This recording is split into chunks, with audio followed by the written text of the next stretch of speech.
Good evening, and welcome to another report on the Athens Fellowship program. The Athens Fellows had an absolutely fantastic day today, filled with a visit to the Ministry of Economy and Finance, Athens Stock Exchange, Kathmerini, and another visit to the Ministry of Foreign Affairs. We started the day off meeting Dimitris Katsoudis, the Secretary General of European Affairs at the Ministry of Foreign Affairs. Mr. Katsoudis spoke to us about numerous topics concerning Greek foreign policy, such as how it corresponds to the EU policies. He also gave us some statistics in regards to Greece's growth as a nation.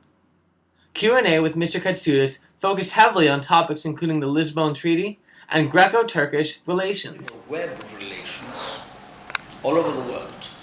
It has a special relationship with Canada, a special relationship with the United States, a special relationship with Australia.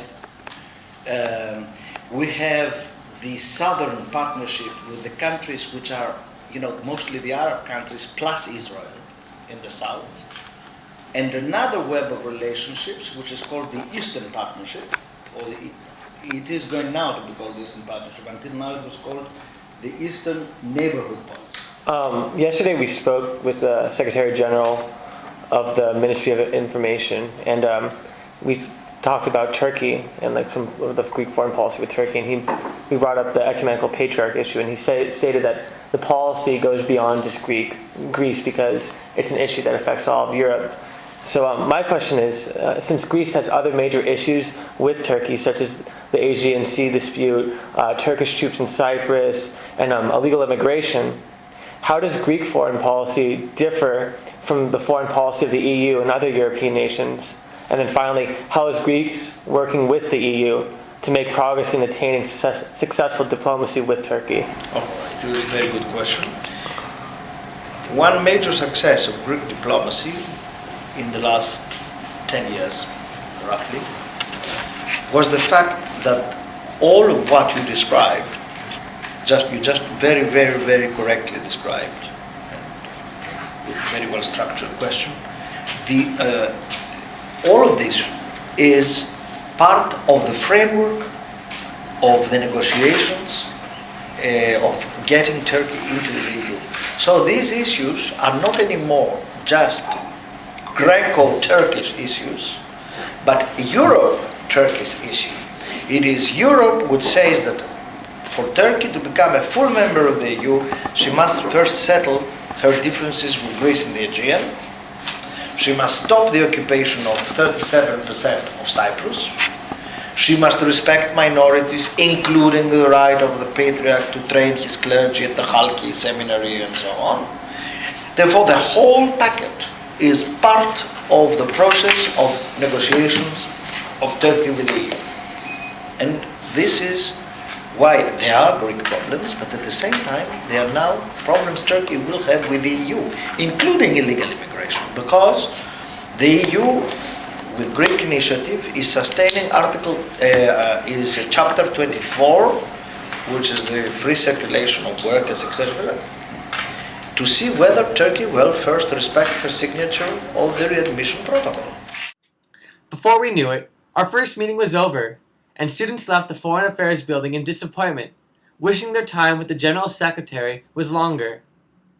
Soon enough, we were off to the Ministry of Economy and Finance. We had the opportunity to meet the Chairman of the Council of Economic Advisors, Dimitris Giannis. He spoke to us about what the Council does for government, and also shared with us some of the data showing Greece's constant increase in GDP per capita. His presentation also focused on emphasizing the point that Greece is not suffering as much as expected with the world crisis. Opening the floor to questions, Mr. Giannis and students discussed social safety nets and economic security, as well as the current healthcare system. Dimitris Giannis, as I mentioned, I'm the chairman of the Council of Economic Advisors. We design economic policy for the Minister of Finance and for the government, for the Prime Minister. So we're in charge of economic policy design and implementation. So we propose policies to the minister and the government. We debate those policies. Not many nations in the world can claim that they went through war, occupation, adversity, and survived. This alone speaks about the strength of the Greek people. So you have to look into your family and realize that, they carry what every Greek carries: the desire to succeed, the desire to do well, the desire to excel. You may find certain conditions here in Greece adverse. This is yet another example that Greeks can excel even in adversity. Athens fellows who are economics majors really had a treat today. Following our visit to the Ministry of Economy and Finance, we immediately left for the Athens Stock Exchange. All of us were impressed by the building's ultra-modern design. As we stared at the huge screens displaying stock tickers, we were greeted by the head of department, Stelios Konstantinou. We were taken to the executive meeting room on the top floor of the building to meet the chairman of the stock exchange, Spyros Kapralos. After a brief lunch, we began our meeting. The presentation by Mr. Kapralos and Mr. Konstantinou started with describing the structure of the Greek capital market. They then moved on by telling the history of the Athens Stock Exchange and also addressed topics such as the financial crisis and its effects on Greece. And CEO of the Hellenic Exchange Group that runs all the business, the equities business in Greece. Our director, Mr. Konstantinou, will go through markets. We also do the post trading. Our group is fully privatized as of the summer of 2003. We are a listed company with a market capitalization of about 500 million euros. 401ks and other retirement portfolios. I assume there's a lot less of that here, but how much is there, and are there tax incentives or other incentives that encourage that type of investment? You're absolutely right. Here, unfortunately, we do not have some kind of investment schemes that are used in the States that promote the interests of the equity markets. Here in Greece, people were stock picking themselves. Students returned to the Metropolitan Hotel after enjoying their time at the stock exchange. By 6:30 p.m., we were off to the offices of the Greek newspaper Katmerini. There we met managing editor of the newspaper, Nikos Konstantaris. After giving us a brief background on the newspaper and general media in Greece, fellows and the editor began a very free and insightful discussion that included the status of the newspaper industry, its future, and how it is changing. Following the meeting, we were invited to receive a group interview. As students shared their own feelings about visiting Greece, the owner of Katmerini, Aristidis Alafouzos, joined us. Mr. Alafouzos began sharing his own opinions on Greece's current status, provoking many students to join in and voice their opinions. I studied there,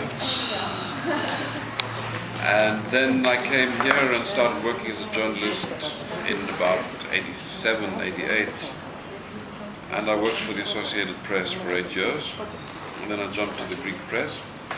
So I've worked in the region quite a lot. He made it very clear that he thought that most of the news in Greece, he talked specifically about, or especially about TV news, but also newspapers, is politicized and sensationalized to the point where he thought that it doesn't serve the public. That was his point of view.